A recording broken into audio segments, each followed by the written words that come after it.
All right, thank you, Sean. Mark, you know what it's like to win it. You also know how frustrating it can be to get there and not win it. It looks like it's going to be another nail-biter tonight.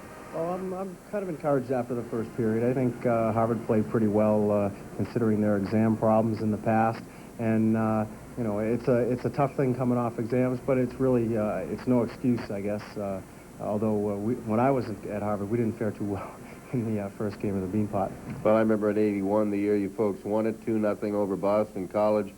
The goaltender was the key. Wade Lau came up with a great effort to just outdo Bob O'Connor.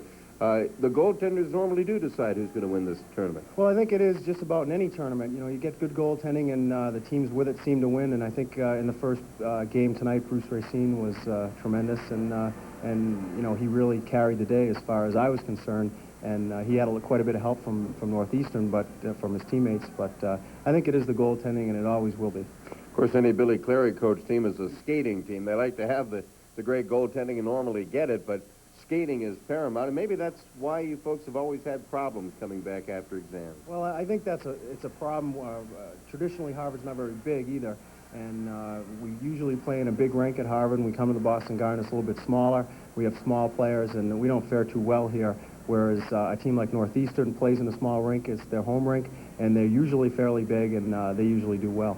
Well, tonight, this is not a game for the faint of heart. Harvard may not have a big club, Mark, but they're trying to match body for body out there with BU. Well, they have been a little bit more physical this year. I don't know whether it's on purpose or just by coincidence, but they've gotten a few larger players and more aggressive players, and I think it's going to help them in this tournament anyway. But you were such a great player for Harvard, and disappointing that it didn't last longer in the NHL, but what are your fonder memories of when you played at Harvard?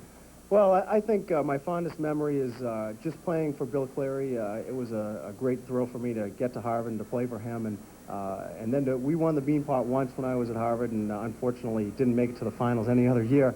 But I think it was probably the highlight of my career, getting to the finals of the Beanpot as a local kid, and it's a big thing, and I think it's a nice draw for all the college kids coming up in this area. Kind of nice too to be able to play with your brother for a few years.